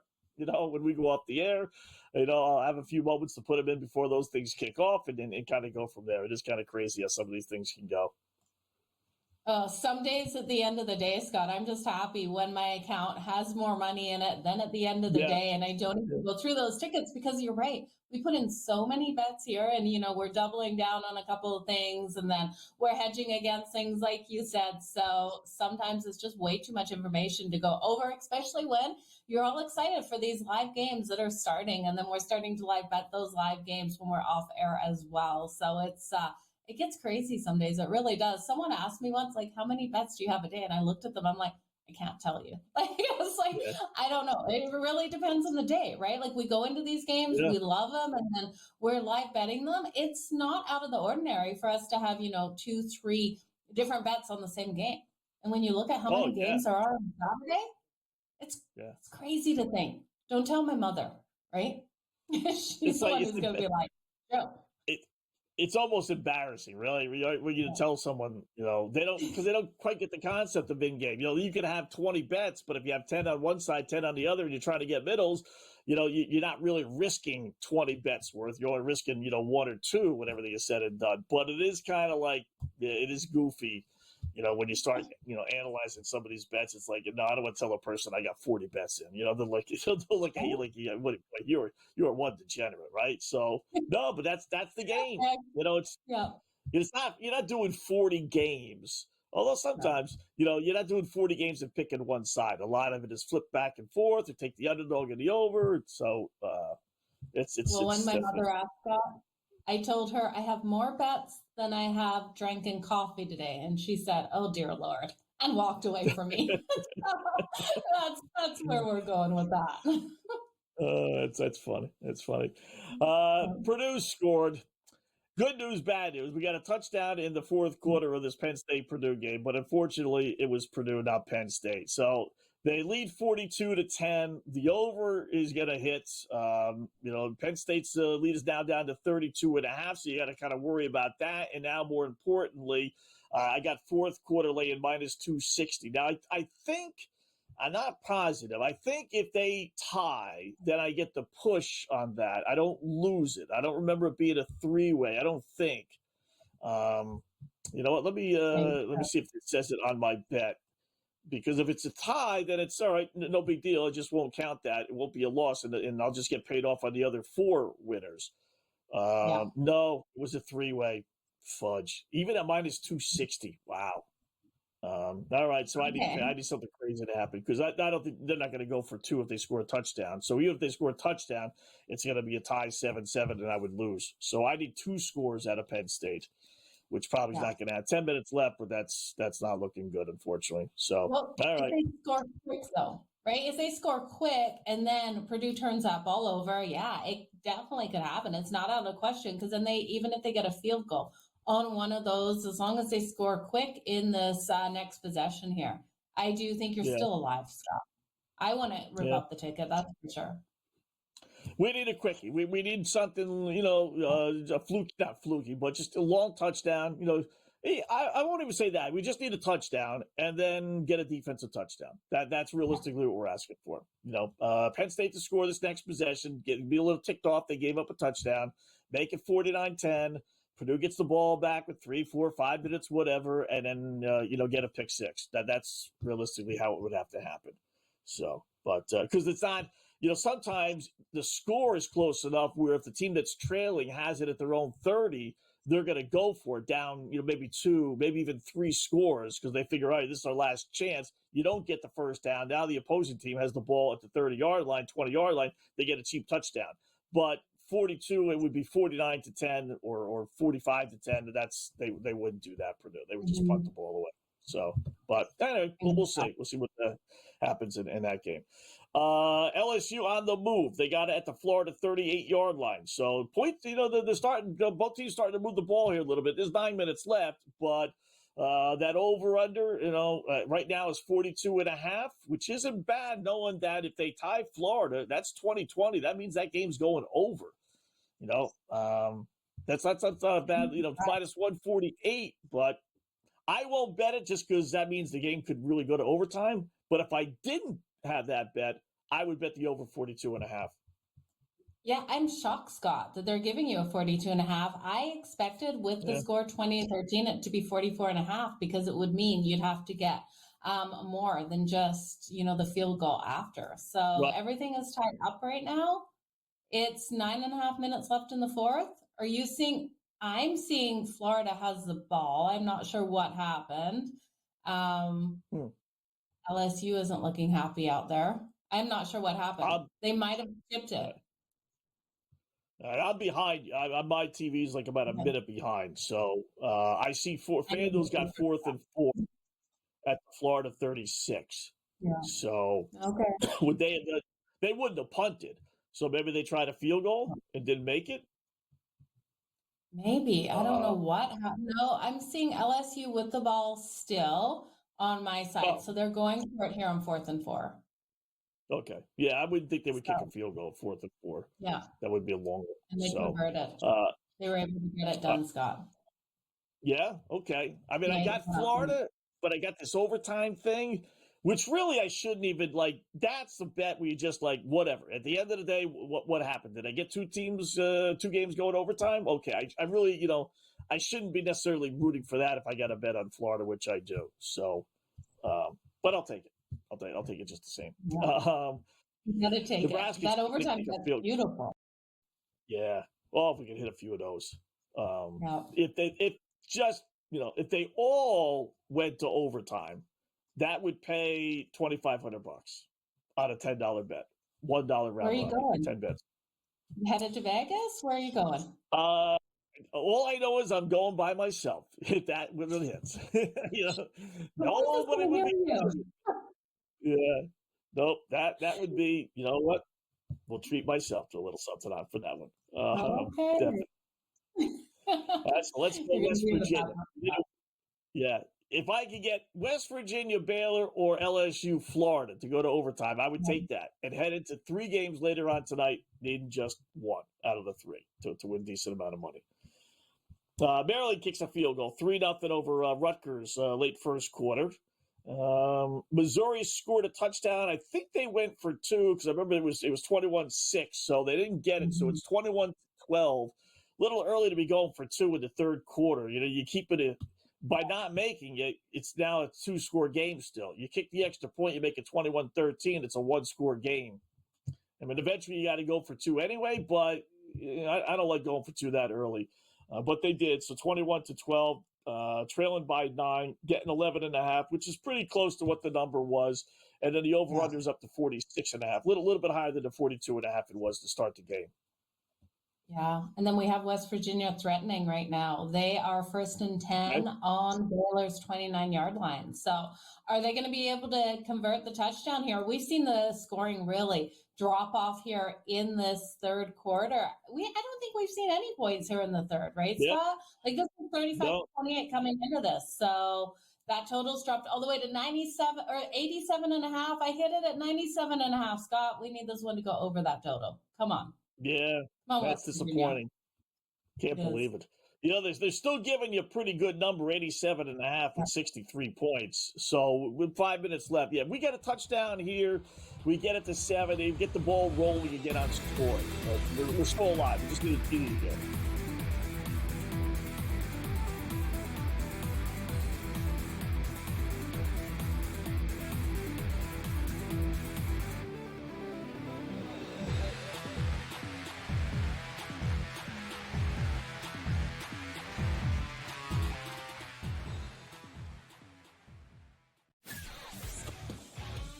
Together, both Davante Adams and Garrett Wilson had huge nights. Aaron Rodgers loves the 2 big targets, and he says if this is going to happen, going to be very tough on the defense to decide who they want to go after.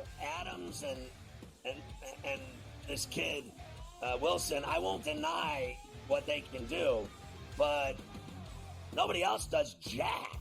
Pharrell Coast to Coast, only on Sports Grid. We live in a society right now where everybody's a snowflake, everybody's a cupcake, and everybody thinks that nothing is fair. Everything is like, it's not fair. We should have a better chance. We need more. You know what? I'm old enough to remember when you needed to have a perfect goddamn record to win a college football championship. That's the way it was. 11-1, too bad. Sports Rage tonight, only on Sports Grid. Grandma Bear, who owns the football team, probably comes in, gives a little, oh, man, you're such a good little boy out there. Congratulations, the way you coach this football team. I'm never going to fire you. Totally, I missed you pinching your own cheek as I was looking down and did not know we were getting. Oh, Donnie, you got such a good show there with that guy named Ben.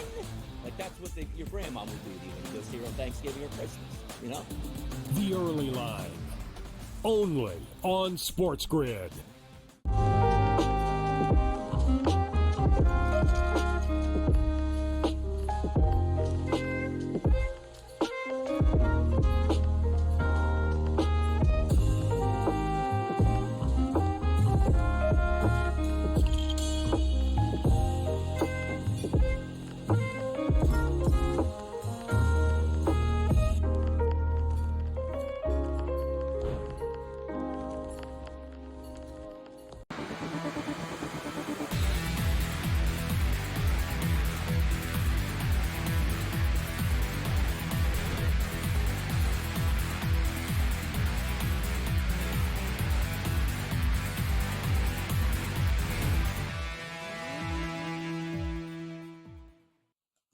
All right, welcome back to In Game Live, college football game day here on the grid. Scott and Joe for another 20 minutes or so, looking at the college football scene. One of the many things we do here, our Black Cloud play of the day, coming up now here on the grid.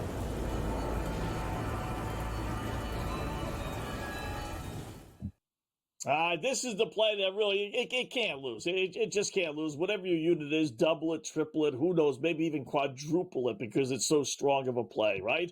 We're going to go to North Carolina, Battle of Tobacco Road, known for basketball. This is football, though. We're going to go over North Carolina and Wake Forest there, you see. Listen.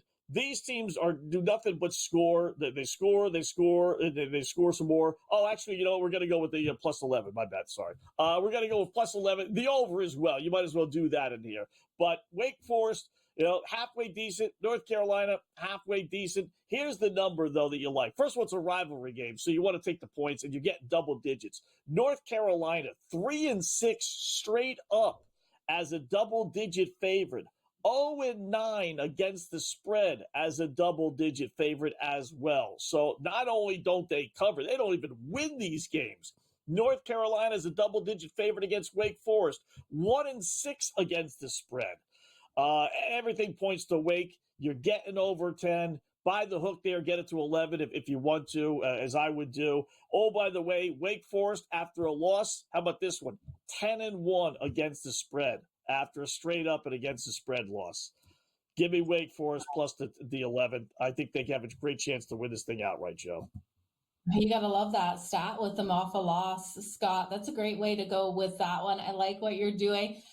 Florida just held LSU to a field goal. So that game might not go to overtime right now, but you're rolling with Florida to be able to get the win. So we'll see what happens in the rest of it. Looking at my night games and what I'm really liking out there, we've talked about a bunch of these, but just to recap them for you guys, with Oregon and Wisconsin, I really do think, we could see Oregon come out here and just dominate, but I think it's more likely that they play a solid first half and Wisconsin gets a backdoor cover on this one. So I will look at Wisconsin for them plus the points here at home. Could they pull off the upset? They could, but I don't trust it enough. I still think Oregon gets the win. Now, that's different with Tennessee. I'm looking at Tennessee to be able to come out. I'm taking Tennessee plus the points, and I'm going to look at Tennessee at plus 205 on the money line in the first half of this game. Georgia's in a do-or-die game, but I look at Georgia and they just haven't been that impressive. And against an elite defense here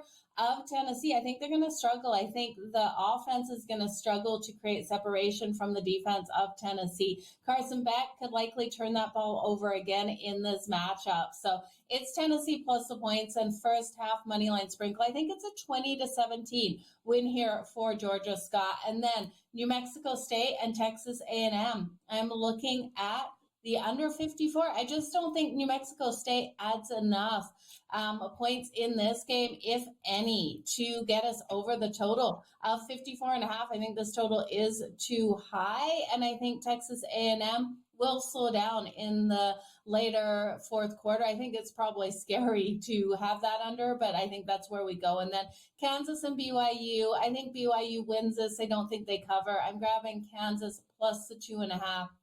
I know it's hard to take a dog plus 2.5. You might as well think they're going to win it outright. I just don't think they're going to win it. I think it's a 1 or 2 point game, and we know how hard that is at the end. But I think BYU stays undefeated on the season, Scott. Yeah, I like them as well. Listen, there are certain games and lines that you look at and you just know this has got sucker written all over it, right? I mean, why in the world, as we talked with Jeff, how can a team be ranked in the top 10? Undefeated, the whole season on the line, and they're hosting a 3-6 Kansas team, which I know is a disappointment, and I know they won last week, and so they have the potential. I get all that, but to only be a 2.5 point home favorite on the road, I understand maybe a little bit more, but at home, I just, you know what? It's one of those where if I lose, it's like tomorrow with Kansas City. Joe, I'm going to take the Chefs tomorrow, as I like to call them, against Buffalo, right? You want to give me 2.5 with Patrick Mahomes. If they end up losing that game by 3 or more, I could sit with myself and be fine. You know what? I got Patrick Mahomes. He's the best quarterback in the NFL. I could live with myself. Same thing with BYU. BYU loses at home. I can live with myself with that bet. Yeah, I'm completely with you. And how can we go against Patrick Mahomes when he proves game in and game out? It's like, where are you going to feel the most comfortable? If you're riding with Patrick Mahomes, there can be 10 seconds left in the game. You still have the opportunity of winning as long as that ball's in his hands. Can you say the same thing there if the ball's in Josh Allen's hands? I can't. So it's got to be the Chiefs for me. We've talked about it. Voodoo doll, maybe something's going on with the Kansas City Chiefs. They're able to pull out these wins, and I'm not betting against them, Scott, even though I'd love to see it happen. I'd love to see the Bills get the win. Yeah. One game I definitely would too, just being a Dolphin fan. I want to see Kansas City lose its first game. But one other game, Boise 8-1, laying 13.5 at San Jose State. Generally that would be a great bet. But San Jose State's not bad. They're 6-3. They're great at home, 7-1 straight up. Their last 8 home games, where this game is. Number is big, 61.5. You're going to get a ton of points in this game. Boise State's beaten them 14 of their last 15 meetings, but that's because Boise State is good. San Jose State traditionally has been awful. I think this could be a relatively close game. You want to give me the home team getting double digits, almost 2 touchdowns. I would buy the hook, get it up to 14, grab the 2 touchdowns, and hope you stay competitive. And I think they will. So that was one of the other games that was on the slate later on tonight. Go back to the board here. Let's see what we got. Any kind of changes. Let's start from the top, shall we? Notre Dame still 35-7. Got a minute and 57 seconds left. Virginia at the 13-yard line of Notre Dame. Oh, the backdoor cover could be in play. This is the game that Notre Dame has just completely dominated. Penn State's got the ball to Purdue 24-yard line, 2 minutes left. Boy, that stupid fourth quarter bet might ruin my parlay. Shouldn't have put that in there. Yeah.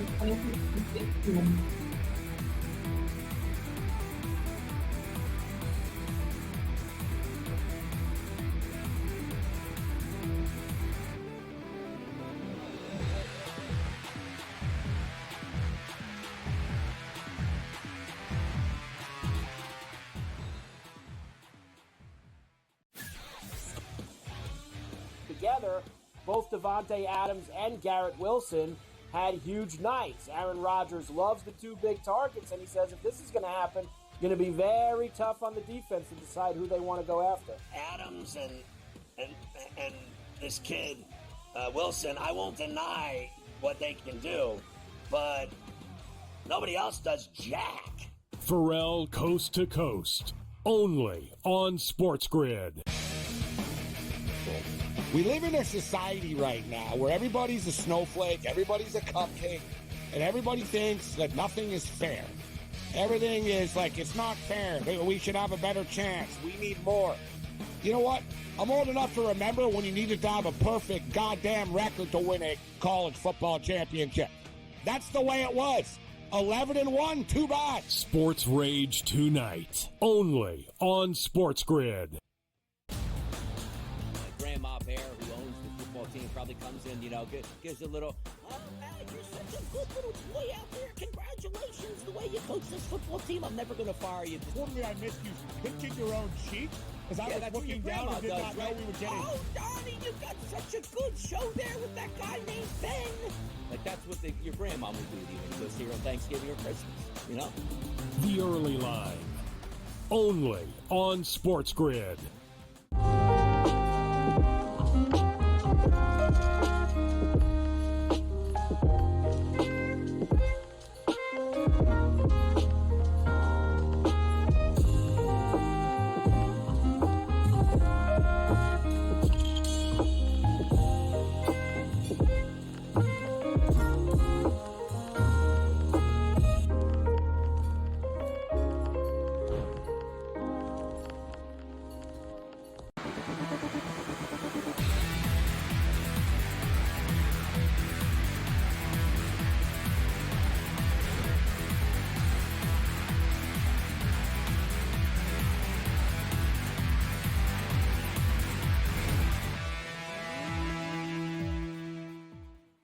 All right, welcome back in Game Live. College football game day here on the Grid. Scott and Joe wrapping up shop here. Fast 3 hours as it always is, 3.5 hours. So a couple of updates.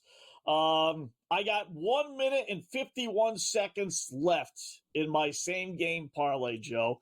Penn State scores a touchdown. They lead 49-10. The only thing that's keeping my 13-1 ticket cashing is Penn State winning the fourth quarter. I can't believe I put that in. I figured they would do what they did. They don't take the foot off the pedal. This guy, James Franklin, he always wants to score, right? And so I knew even if they were winning big, he would try and score. They did, but unfortunately Purdue scored, so it's 7-7 in the fourth quarter, and I put it in on a three-way money line, which means that they actually have to win. It's not a push, even though it is a push. So I got a minute 42 to get a pick six here for Penn State. Keep your fingers crossed on that. Virginia's got third and goal at the Notre Dame 2-yard line, 24 seconds left. Now, the game's not in doubt, but the point spread is, which is what we care about. 35-7. They're down 28. They're down 28. You were getting 21.5, 22.5, something like that. Virginia, if you got them, you got two cracks in the end zone to get the absolute backdoor cover. And Florida just scored a touchdown, nice 40-yard run. They've opened up an 11-point lead over LSU, 27-16. Yeah, and it looks like they just sacked Nesmire as well. He's struggling out there for LSU today. So 27-16 game. And I think this one is just about done, Scott. We also have Baylor leading West Virginia right now, 35-28. That total's dropped almost 20 points down to 79.5 that third quarter. It was scoreless. I'm speechless. How was it scoreless in the third quarter between these two teams? We're still at the same mark we were going into the half, 35-28. Defense has shown up in the second half here. Can we get some more points in the fourth quarter? I hope so. West Virginia right now is on their own 34-yard or 39-yard line. I'm going to jump back in on the over 79.5. I know that third quarter was low scoring, but I don't see the fourth quarter being that way. Yeah, exactly right. How do you score 63 points in one half and nothing in the third quarter? Wow. Virginia scores. they're going to get, barring a kickoff return for a touchdown here. They're down 21. The extra point is good. So even if you got it at 21.5, I know that bumped up, you're going to get the cover. Wow. How about that? And that's a game, like I said, they have 5 first downs at halftime. Midway through the second quarter, they only had 3 completely. That's the danger of laying, 3 touchdowns plus. It's tough. It's hard beating a team by, 30 plus points. So that's a tough one, 35-14 if you're betting on the Irish, 49 points overall. BC down 3. They got the football, 1 minute, 30 seconds left. SMU, monster underdogs. Game goes over. They got a chance to win. They got to drive. They only need a field goal. They got it at their own 32, 3rd and 9. Keep you posted on that one. West Virginia, if it matters, they got the ball at the Baylor 42. But, man, we're both sitting on that. The only thing good news is not that much scoring in South Carolina and Missouri, so you're back alive. Fourth quarter, 21-12, only 6 points in the third quarter of that one. Yeah, could this game end just with like one more field goal here for South Carolina? We'd cover the 11.5. We'd stay under that original total and just call it a day. So there's a long way to go in that one. Old Dominion, I need to get on the board as well. They are down 28-24 to James Madison. They're plus 250 live right now. Well, there's still a lot of time left in this game. But Scott, what do you think? That total 62.5. We've got 28-24 game. Does it go over that total? Does this one go to overtime? Where we got a 4-point difference, though, so it's pretty hard. Yeah, we could get, Old Dominion's down 4. So if they could score a touchdown, then James Madison kicks the field goal. We're tied at 31. We're going to OT. So it's a possibility. It's definitely there. If they give you a halfway decent number, I'm guessing, 13, 14-1, something like that. As long as it stays on 3 and 4, you always kind of have a shot there. The one game we didn't talk about too much, South Florida, not at all, actually. South Florida leading Charlotte 52-24. Maybe that was the goofy game that we should have kept on playing the over with. So if you're going to play one later on tonight, Joe, what's your one bet? Ooh, one? It's got to be Tennessee. Give me Tennessee. First half, money line Tennessee plus the points. What about you? All right. I like. I'm going to go with Wake Forest plus the 10.5, 11 at North Carolina. So, Joe, great job as always. Always fun working with you. We'll be back tomorrow, 4:30 for NFL stuff with Adam Crawford. Enjoy the rest of your night, folks.